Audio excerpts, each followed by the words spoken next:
mais ngay xool même genre la chanson Ndeye moom laa doon wax. waaw quand même comme association féministe yëpp jugoon nañ mais fan leen cas boobu dafa mel ni ngeen jug wax ci après ngeen bàyyi. non xam nga par exemple moom laa wax mais da ngay xool Freeman wayam bu mu mujjee def moom laa ko wax man ko en fait ce que les gens demandent xam nga y a eu Ndeye. y a eu Dalinkoor que les gens ont dénoncé. mais yaa ko fi xaar non am na beneen son bu mu man boobu parce que boobu je le prends même pas au sérieux parce que moi je trouve que Ndeye c'est une chanson magnifique ça dénonce une situation boo xam ne moo am au Sénégal. Et malheureusement c'est la vérité. Et ce qu'il fait il dénonce. parce que déggul ñoo xam ne man je trouve que les gens n'ont pas écouté et tout mais y en a ñoo xam ne Ndeye. ce qui est arrivé à Ndeye ndam la si ñoom. dañuy ëllëg way doomu Ndeye dañuy am way bu rafet. seen yaay dafa sëy ba dee.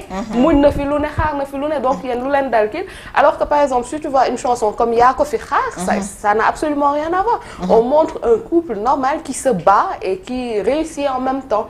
Et voilà, il n'y a pas cette histoire de muñal, cette histoire de charge mentale, cette histoire, toute cette négativité qu'il y a. On l'a dit, au Sénégal, les gens inconsciemment, ils en arrivent à te faire détester le mariage.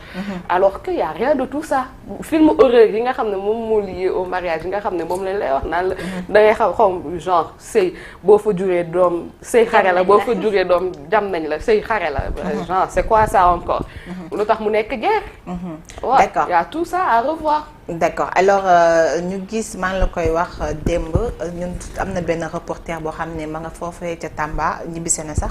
elle a assisté à l'atelier yi nga xam ne ko organisé woon dans le cadre de la campagne des 16 jours d'activisme alors mu bindal ñu benn texte où il y a un rapport qui dit que 13% des femmes qui sont à Kédougou et de nationalité sénégalaise sont victimes de trafic sexuel alors. On le sait, le commerce sexuel est légal au Sénégal, mais le trafic sexuel aussi est puni.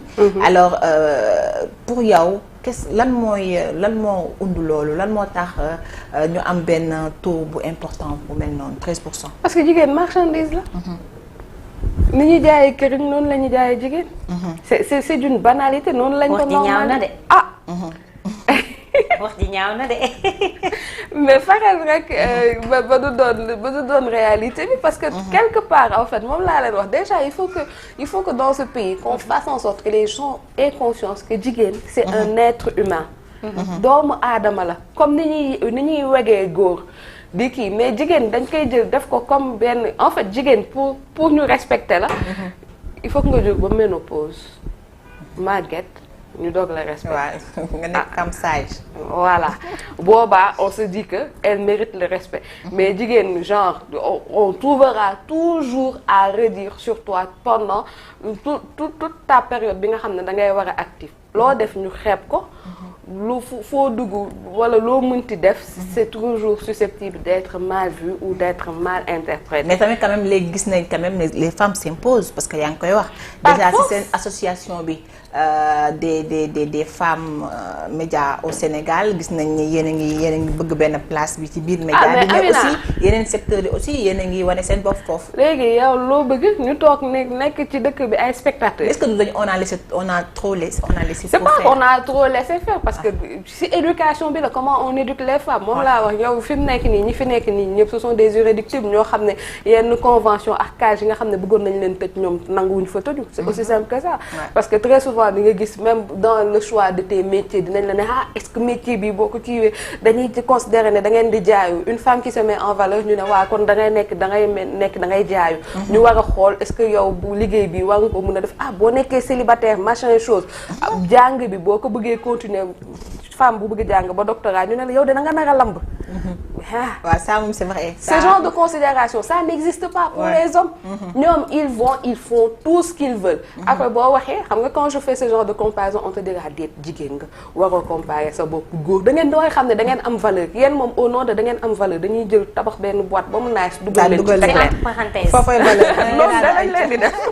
sànq yaa ngi koy wax ngay wax lu jëm ci wàllub média yi ak jigéen ñi lu ci bare rek duñu yëkkati yenn sujet yi di ko jagleel jigéen ñi en dehors de li nga xamante ni rek moo di journée internationale de la femme wala sax nag lu jëm 16 jours d'activisme est-ce que du jigéen ñi ñooy xaw a réticente par rapport ak joxe information comme par exemple tey boo yónnee sa ndaw ci ngir rek ñu daal di taataani wala sax nag ñu jël jigéen ñi pour xam seen yëg-yëg wala sax nag xam li nga xamante ni moom mooy seen ay idée est-ce que du jigéen ñi ñooy bañ a daal di joxe ay information du jigéen ñi ñooy bañ a joxe information xam nga loolu laa doon expliquer sama benn copine boo xam ne moom elle se bat pour faire entendre la voix des femmes Zoubida Fall avec son podcast Conversation féminine lu mu ma doon wax en fait que benn journaliste dañ ko ne rek war na def benn interview demain mu trouver que elle a pas le temps assez de temps pour se préparer xam nga góor amul genre contrainte yooyu foo ko munti fekk war na laa mën a jox information moom day am spécialité et il est toujours dispo pour mën a ràcc parce que am na kii mais yow jigéen bi nga bëgg koo woo yaa ngi ko woo par exemple wala nga ñëw fekk ko fenn pour jël information yaa ngi ko fekk mu ngi war a ndugg wala mu ngi war a daw pour jëli doomam wala mu ngi war a yóbbu doomam hôpital wala ce genre de truc yow loolu yëpp li jënti woo ko yow jàpp nga ne tu as besoin d'une femme qui parle nga ñëw nga tàllal ko micro nga fa est-ce que en ce moment elle sera dans les dispositions de wax c'est pas ton problème li nga bëgg mooy qu'une femme parle c'est problématique on n'en a pas conscience mais dañ koy xool ku si nekk si ñun aujourd'hui pour ñu mën a liggéey il y a plein de dispositions qu'on doit prendre pour mën a travailler en paix ce n'est pas le cas des autres hommes ñoom bu ñu génnee bàyyi seen jabar ci kër gi seen yoon newul ci xale bi feebar na seen yoon newul ci kii yenn détails duñ ko gérer mais yow si tu es une femme qui travaille même si tu as un personnel de maison gaz bi manqué na xale bi gaañu na dara xew na si yow la ñuy woo en premier et ça oui et temps boobu noonu ngay lijjanti loolu noonu c'est du temps en moins que tu peux consacrer à d'autres choses c'est du temps en moins par rapport à t'exprimer parce que fi buñ la jëlee sur le fil lan ngay wax ça c'est vrai. Est-ce que ça xel a ngi si. alors après ñu ne jigéen ñi dañoo ñuy laax. loolu problème bi ba tey Amina dañuy faral di wax